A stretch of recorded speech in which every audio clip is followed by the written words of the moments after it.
आपका आपके YouTube channel देसी स्टोरीवर्स पर फिर से स्वागत है एक नई वीडियो के साथ।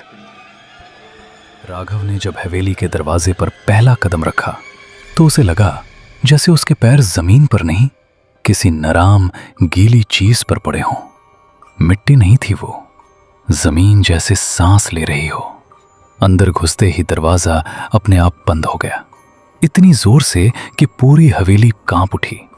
अंधेरा एकदम से गहरा हो गया, इतना गहरा कि आंखें खुली होने के बाद भी कुछ दिख नहीं रहा था।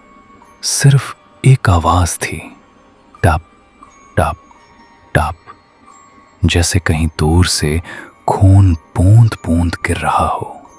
राघव ने टॉर्च चलाई, रोशनी सीधी सामने पड़ी और दीवार पर लटकी हुई तस्वीरें चमक उठी। सब तस्वीरें एक ही औरत की थीं, अलग अलग उम्र में।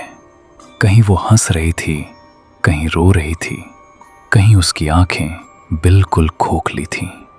हर तस्वीर के नीचे एक ही नाम लिखा था, मालिनी। राघव का गला सूख गया। जैसे ही वो आगे बढ़ा, उसके कान में एक सरसराहट सी हुई, बिल्कुल उसी तरह जैसे कोई बाल को होंठों के बीच रखकर सांस छोड़ता है। राघव। आवाज उसके नाम को छूटी हुई निकल रही थी, प्यासी, भूखी। सीढ़ियां नीचे जा रही थीं। हर सीढ़ी पर काले निशान थे, हाथ के, पैर के, जैसे किसी ने घिसटते हुए नीचे जाने की कोशिश की हो। राघव का दिमाग कह रहा था वापस जा, पर शरीर जैसे किसी और के कब्जे में था। नीचे पहुंचते ही एक बड़ी सी जगह थी, बीच में पत्थर का चबूतरा और उस पर सूखा हुआ खून जमकर काला हो चुका था। हवा में लोहे जैसी बदबू थी। तभी उसे एहसास हुआ हवेली बिल्कुल शांत नहीं थी। दीवारों के अंदर से हल्की हल्की धड़कन आ रही थी, जैसे दिल धड़क रहा हो। तुम आ गए, पीछे से आवाज आई। राघव घूमा, वही औरत खड़ी थी। सफेद साड़ी अब लाल टब्बू से भरी हुई थी, बाल चेहरे से चिपके हुए। उसकी गर्दन टेढ़ी थी, जैसे किसी ने जोर से मोड़ दी हो। आंखों की जगह गहरे काले गड्ढे, जिनसे कुछ रिसा नहीं, पर लग रहा था जैसे वो सब कुछ पी जाएंगे। उसके होंठ धीरे धीरे खुले और उनके बीच लाल रंग चमक उठा। बहुत दिन बाद कोई खुद चलकर आया है। राघव बोल नहीं पाया, उसकी जबान जैसे जम गई हो। उसने सिर्फ इतना महसूस किया कि उसके हाथ से टॉर्च छूटकर जमीन पर गिर गई और रोशनी सीधी मालिनी के पैरों पर पड़ी। पैर जमीन को छू ही नहीं रहे थे, वो तैर रही थी, बिल्कुल हवा में। तुम सच लिखने आए हो ना? मालिनी ने धीरे से कहा। सच खून से लिखा जाता है। उसके बोलते ही दीवारों पर तस्वीरें हिलने लगी। अब उन तस्वीरों में सिर्फ मालिनी नहीं थी, गांव के लोग, बच्चे, औरतें, सब दिख रहे थे। कुछ चेहरे पहचान में आ गए, वही लोग जो लापता हुए थे। उन सब की आंखें एक साथ राघव की तरफ मुड़ गईं और फिर उन्होंने मुंह खोला। उनके गले से एक ही आवाज निकली, प्यास। राघव पीछे हटा, पर जमीन ने उसके पैर पकड़ लिए। मिट्टी ऊपर चढ़कर उसकी तखनों को बांधने लगी। मालिनी करीब आई, इतनी करीब कि राघव उसकी सांस महसूस कर सकता था, ठंडी, मरी हुई सांस। उसने अपनी उंगली राघव के सीने पर रखी। उंगली छूटे ही ऐसा लगा जैसे चमड़ी के नीचे खून बहना तेज हो गया हो। डर लग रहा है? मालिनी ने पूछा। जब मेरा खून बहा था तब मुझे भी लगा था। अचानक हवेली के बाहर से घंटी की आवाज आई, मंदिर की घंटी। आवाज हल्की थी, पर उस अंधेरे में बिजली की तरह काती। मालिनी का चेहरा टेढ़ा हो गया। उसने पहली बार गुस्सा दिखाया। वो अभी भी जिंदा है? उसने दांत पीस कर कहा। राघव को समझ नहीं आया, पर मिट्टी की पकड़ धीमी पड़ गई। उसने मौका देखा और जोर लगाकर पैर छुड़ा लिया।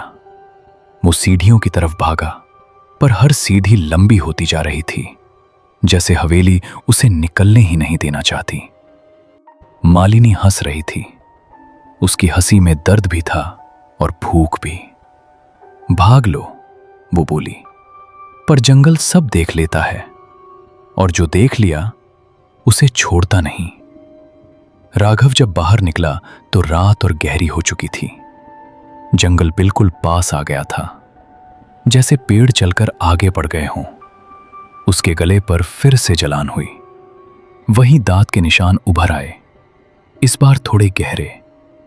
खून की एक पतली सी लकीर बह निकली। जंगल के अंदर से किसी ने गहरी सांस ली। राघव को पता चल गया, यह सिर्फ शुरुआत है। पिशाचिनी ने उसे छोड़ नहीं दिया था। उसने बस अपनी भूख का पहला वादा लिख दिया था, राघव के खून से। राघव ने अपना गला पकड़कर खून को रोका, पर खून उसकी उंगलियों के बीच से बहकर नीचे टपक गया। मिट्टी ने तुरंत उसे पी लिया, जैसे जमीन भूखी थी। जंगल से एक हल्की सी खुशी भरी कराहट निकलकर हवा में फैल गई। राघव समझ गया, ये जंगल सिर्फ देख नहीं रहा था, ये महसूस कर रहा था। उसका खून अब इस जगह का हो चुका था। वो लड़खड़ाते हुए गांव की तरफ भागा। पेड़ उसके रास्ते में आ रहे थे। शाखें नीचे झुककर उसके कपड़ों को छूने की कोशिश कर रही थी। हर छुआ में ठंडक थी, ऐसी ठंडक जो हड्डियों के अंदर घुस जाए। पीछे से मालिनी की हंसी फिर सुनाई दी। अब दूर में ही, बिल्कुल कान के पास। राघव, तू चल रहा है, पर तेरा खून यहीं रह गया है। उसके शब्द सांस के साथ नहीं, सीधे दिमाग के अंदर गूंज रहे थे। गांव की पहली झोपड़ी दिखते ही राघव गिर पड़ा। सुबह होने तक उसे याद नहीं रहा कि कौन उसे उठाकर ले गया। जब आंख खुली तो मंदिर का कमरा था। धुआं, लोबा की बदबू और घंटी की धीमी आवाज। पंडित हरीश उसके पास बैठा था, आंखों में दारा हुआ गुस्सा। तुम जिंदा कैसे हो? उसने धीरे से पूछा, जैसे आवाज तेज हुई तो कोई सुन लेगा। राघव ने अपना गला दिखाया। दांत के निशान अब भी थे, लाल और सूजे हुए। पंडित ने आंखें बंद कर ली। उसने चख लिया। वो बोला, अब तुम उसके हो। राघव ने पूछा, इसका मतलब क्या है? पंडित ने बताया, जो भी मालिनी के खून का पहला घूंट बनता है, वो जिंदा रहते हुए भी धीरे धीरे जंगल का हिस्सा बन जाता है। पहले सपने आते हैं, फिर आवाजें, फिर भूख, और आखिरी में आदमी अपना खून खुद चढ़ाने लगता है। उस रात राघव सो नहीं पाया। जैसे ही आंखें बंद होती, उसे अपनी नसों में बहते खून की आवाज सुनाई देती। हर धड़कन के साथ एक ख्याल उभरता, पीना। किस चीज का वो समझ नहीं पाता, पर मुंह में अजीब सी प्यास भर जाती। सुबह उसने देखा, उसकी आंखें लाल हो रही थीं। सफेद हिस्सा धीरे धीरे पीला पड़ रहा था। दिन बीतने लगे। राघव गांव में रहा, पर गांव वाले उससे दूर रहने लगे। बच्चे उसे देखकर रोने लगते। कुत्तों ने उस पर भौंकना बंद कर दिया। वो बस चुपचाप देखते रहते, जैसे किसी मुर्दे को देख रहे हों। रात को जंगल से आवाज आती और राघव का शरीर अपने आप खिड़की की तरफ मुड़ जाता। उसके पैर जमीन पर नहीं टिकते थे, जैसे कोई खींच रहा हो। एक रात उसने खून का सपना देखा। मंदिर के चबूतरे पर वो खुद लेटा था और मालिनी उसके ऊपर झुकी हुई थी।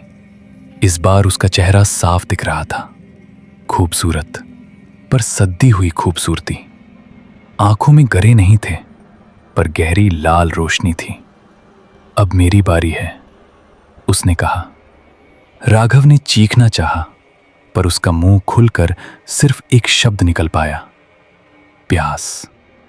सपने के बाद जब आंख खुली, उसके होंठों पर खून लगा था।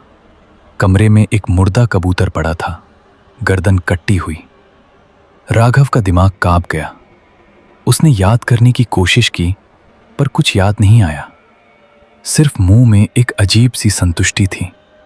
पंडित हरीश ने यह सब देख लिया। उसने फैसला किया, मालिनी को बंद ना होगा, वरना गांव खत्म हो जाएगा। उसने बताया कि जंगल के बीच एक पुराना कुंड है जहां मालिनी ने अपना खून बहाया था। वहीं उसकी शक्ति का केंद्र है। अगर उस जगह पर उसी खून से भरा शरीर चढ़ाया जाए तो श्राप टूट सकता है। राघव समझ गया, वो शरीर उसका होगा। उस रात पूरा गांव जंगल के किनारे जमा हुआ। कोई रो रहा था, कोई मंत्र पढ़ रहा था। राघव बीच में खड़ा था, अजीब शांति के साथ। जंगल उसके लिए खुल रहा था।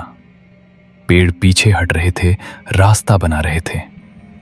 मालिनी की आवाज हवा में घूम रही थी, खुशी से भरी। आखिर तू समझ गया। कुंड के पास पहुंचते ही हवा ठंड से जम गई। पानी का रंग काला था, जैसे उसमें रोशनी डूब जाती हो। पंडित ने मंत्र शुरू किया। राघव धीरे धीरे कुंड के किनारे गया। उसने अपनी कलाई काती। खून टपक कर पानी में गिरा। कुंड ने हिलना शुरू किया, जैसे जिंदा हो। तब मालिनी सामने आई, इस बार पूरी, भयानक और भूखी। उसके शरीर से खून टपक रहा था, पर जमीन पर गिरने से पहले ही गायब हो जाता।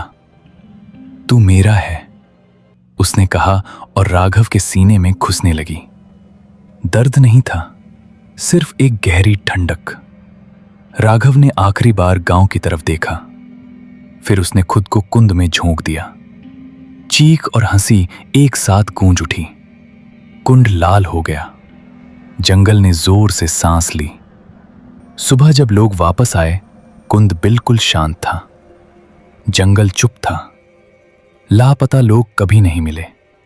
पर कुछ महीने बाद किसी ने रात को जंगल के किनारे एक नई आवाज सुनी। जवान आदमी की आवाज, धीमी, प्यासी। प्यास। गांव वालों ने उस आवाज को पहले हवा का ढोखा समझा, पर जब हर रात वही शब्द, वही प्यासी सरसराहट सुनाई देने लगी तो सबको पता चल गया, कुंड शांत हो सकता है पर जंगल कभी खाली नहीं होता। पंडित हरीश की आंखों के नीचे गहरे काले घेरे पड़ गए। उसने मंदिर के दरवाजे पर नए निशान देखे, नाखों के गहरे, जैसे किसी ने रात भर दरवाजा खुराचा हो। मंदिर के पीछे मिट्टी फिर से गीली थी। खून नहीं दिख रहा था, पर जमीन का रंग बदला हुआ था, जैसे किसी ने उसे याद दिला दी हो कि उसे क्या पसंद है। उस रात पंडित ने दिया बुझा दिया। अंधेरे में बैठकर उसने सुनी कदमों की आहट, नंगे पांव, धीमी, पहचानी हुई आवाज उसके बिल्कुल पास आकर रुकी। सांस का एक झोंका, ठंडा, मरी हुई मिट्टी जैसा। पंडित, आवाज बोली। इस बार औरत की नहीं थी, जवान आदमी की थी। पंडित ने आंखें बंद कर ली। तुमने वचन तोड़ा, आवाज ने कहा। तुमने सिर्फ भूख को जलाया। सुबह मंदिर खुला मिला। दिया फिर जल रहा था, पर तेल कम था, जैसे किसी ने उसे पी लिया हो। गांव के कुत्ते मंदिर के आसपास आना छोड़ चुके थे। बच्चे रात को नींद में किसी का नाम लेने लगे, राघव। और जंगल, जो पहले दूर लगता था, अब हर दिन थोड़ा और पास आ रहा था। पेड़ों की छाया गांव की पहली गलियां छूने लगी।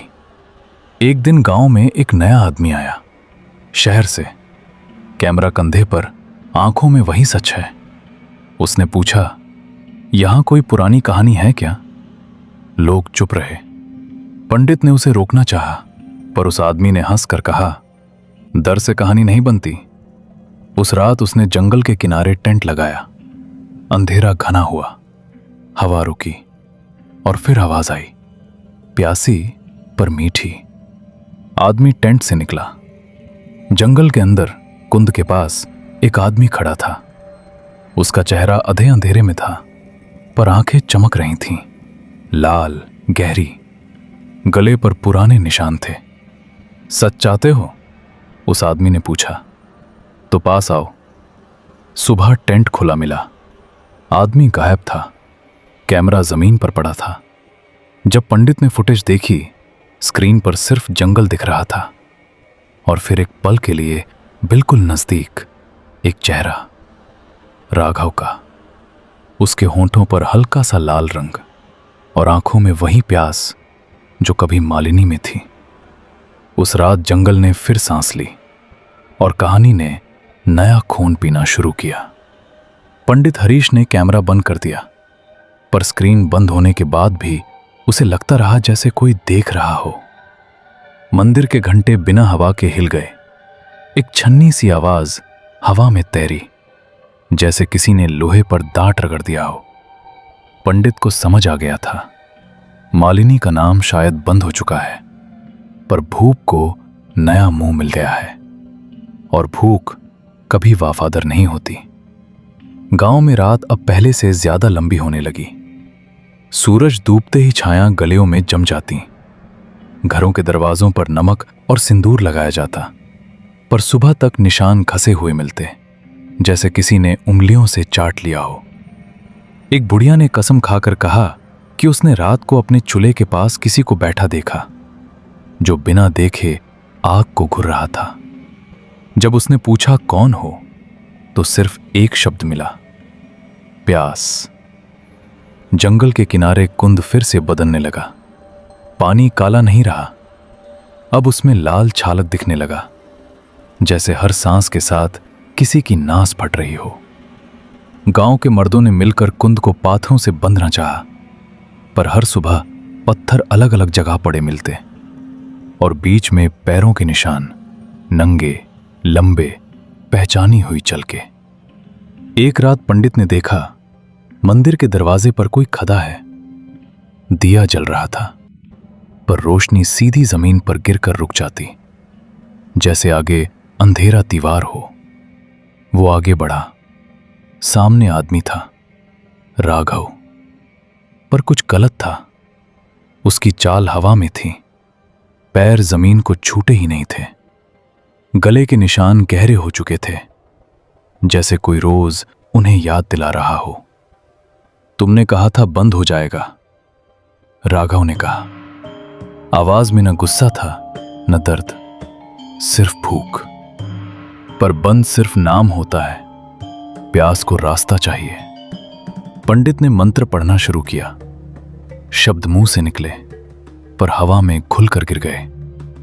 राघव ने हाथ बढ़ाया, उंगलियों से मिट्टी तपकी, गीली, लाल। गांव को छोड़ दो, वो बोला। जंगल को भूख चाहिए, अगर यहां नहीं मिलेगी तो दूर जाएगी। उसी रात गांव के किनारे से पहला घर गायब हो गया। सुबह सिर्फ खुला मैदान था, जैसे कभी कुछ था ही नहीं। लोगों को याद था घर, पर चेहरे याद नहीं आते थे, जैसे यादें भी पी ली गई हों। डर ने बोलना छोड़ दिया, अब बस खामोशी रह गई। दिन के वक्त एक और शहरी आया, डॉक्टर। उसने कहा यह सब मैस हिस्टीरिया है। रात को उसने एक लड़के का इलाज किया, जिसके होंठों पर लाल निशान थे। लड़का मुस्कुराया, आंखें चमक उठीं। डॉक्टर साहब, उसने कहा, आपका खून बहुत साफ है। सुबह क्लिनिक बंद मिला। अंदर सिर्फ सफेद फर्श, बिल्कुल चमकदार, एक बूंद तक नहीं। पंडित ने आखिरी फैसला किया। उसने जंगल के बीच जाकर कुंद के पास बैठकर दिया जलाया। अगर भूख को रास्ता चाहिए, उसने कहा, तो मेरी सांस ले लो। अंधेरा घना हुआ। राघव सामने आया। मालिनी की छाया उसके पीछे खड़ी थी। अब दोनों अलग अलग नहीं थे। जंगल ने सांस ली। दिया बुझ गया। सुबह पंडित नहीं मिला। मंदिर के दरवाजे पर नया निशान था, 2 हाथों का, जैसे किसी ने अंदर से बाहर थमा हो। गांव वालों ने सामान बांधना शुरू किया, पर रात को जब पहली बैलगाड़ी चली, जंगल ने रास्ता बंद कर लिया। पेड़ एक दूसरे के करीब आ गए। हवा रुकी। आवाज आई, 2 आवाजें, एक औरत की, एक आदमी की, एक ही सांस में, प्यास। और तब समझ आया, कहानी खत्म नहीं होती, कहानी बस जगह बदलती है। गांव वालों ने जब भागने की कोशिश छोड़ दी, तब जंगल ने अपना असली रंग दिखाया। दिन में सब कुछ नॉर्मल लगता, सूरज, धूल, खामोश पेड़। पर जैसे ही शाम होती, हवा में एक चिपचिपी ठंडक खुल जाती। लोगों को लगता जैसे उनकी अपनी परछाई उनसे थोड़ी देर से चल रही हो। कभी कभी परछाई रुक जाती और आदमी चलता रहता। रात को गांव के बीच से कदमों की आवाज आती, एक नहीं, दो नहीं, बहुत सारी।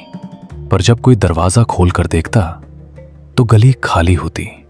सिर्फ मिट्टी पर नंगे पैरों के निशान होते, जो आपस में उलझे होते, जैसे कई लोग एक ही शरीर में चल रहे हों।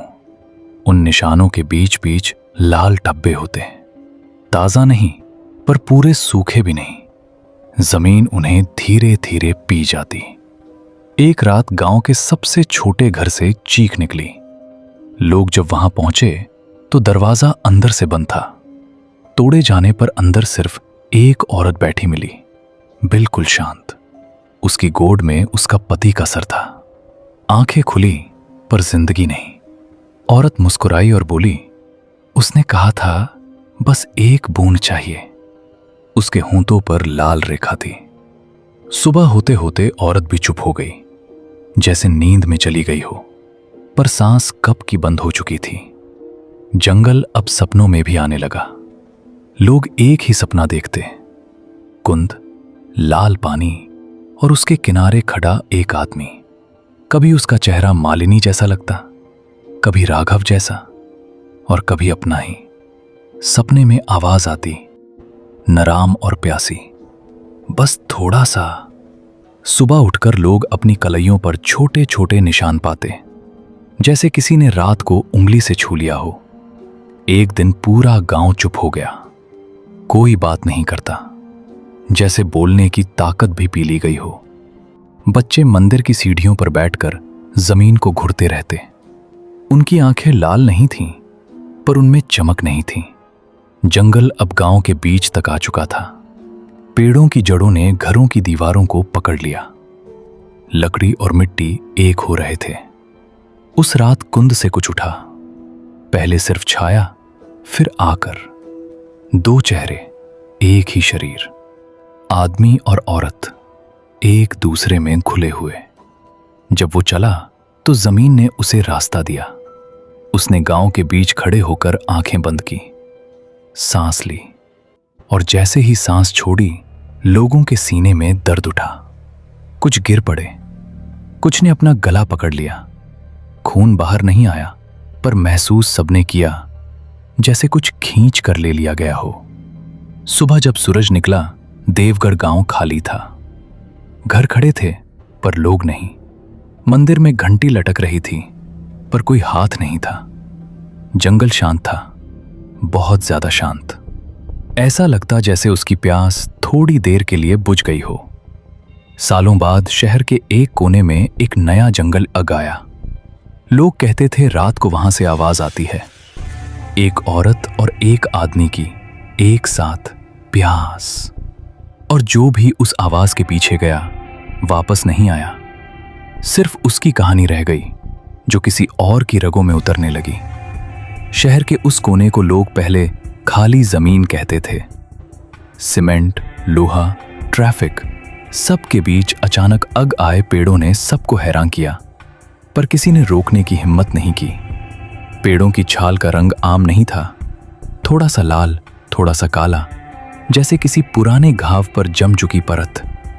रात को जब हवा चलती तो पट्टों की सरसराहट में एक और आवाज मिल जाती, गीली, चिपचिपी, जैसे जुबान किसी चीज को चाट रही हो। शहर के बच्चे वहां खेलने गए। पहले दिन एक लौता आया। उसकी शर्ट पर मिट्टी के निशान थे और गर्दन पर उंगलियों जैसे छोटे छोटे दाग। मां ने पूछा क्या हुआ? बच्चा सिर्फ इतना बोला, पेड़ ने पानी मांगा। उस रात बच्चा बुखार में जलता रहा।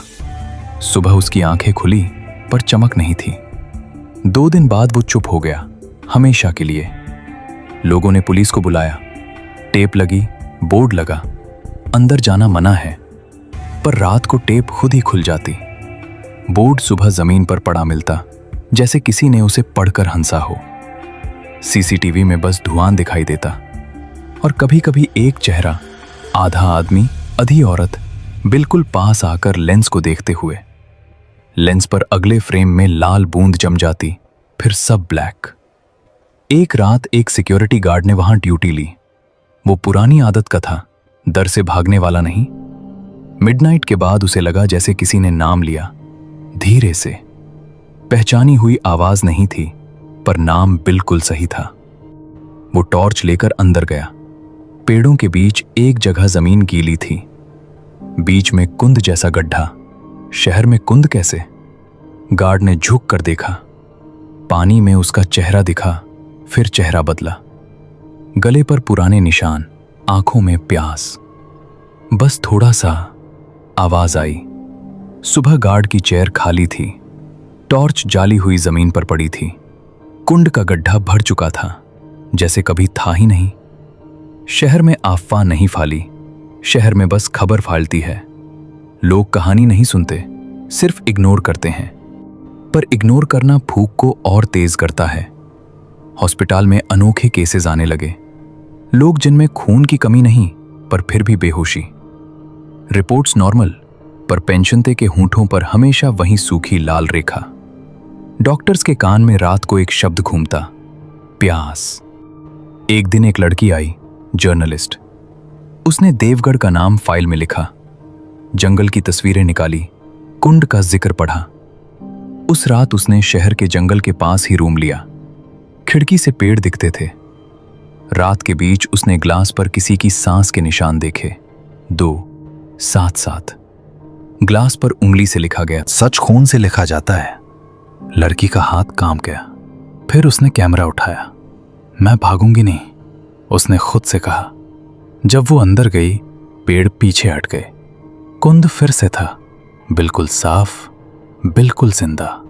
उसके किनारे 2 परछाइयां मिली हुई, एक औरत की, एक आदमी की। दोनों ने एक साथ सांस ली। लड़की ने पूछा, तुम कौन हो? जवाब एक ही था, 2 आवाजों में, हम भूख हैं। उस रात शहर में पहली बार बिजली गई। अंधेरा घना हुआ। लोगों को लगा जैसे कुछ उनके सीने से धीरे धीरे खींचकर ले जाया जा रहा हो। सुबह बिजली आई। शहर वहीं था, जंगल वहीं था, पर एक फर्क था। अब जंगल के किनारे एक छोटा सा बोर्ड लगा था, खून जैसे रंग में लिखा, अंदर आना जरूरी है। और जो भी उस पढ़ाई को समझ गया, उसके कदम अपने आप चल पड़े। क्योंकि कहानी अब सिर्फ देवगढ़ या शहर की नहीं रही थी। कहानी हर उस जगह की थी जहां कोई भूख से ज्यादा जीने की कोशिश करता है, और जंगल हर बार नया खून पीने के लिए तैयार रहता है। आज की कहानी यही खत्म होती है। अब मिलते हैं अगली वीडियो में किसी नई कहानी के साथ। तब तक के लिए वीडियो पसंद आया हो तो वीडियो को लाइक करें, चैनल देसी स्टोरीवर्स को सब्सक्राइब करें। धन्यवाद।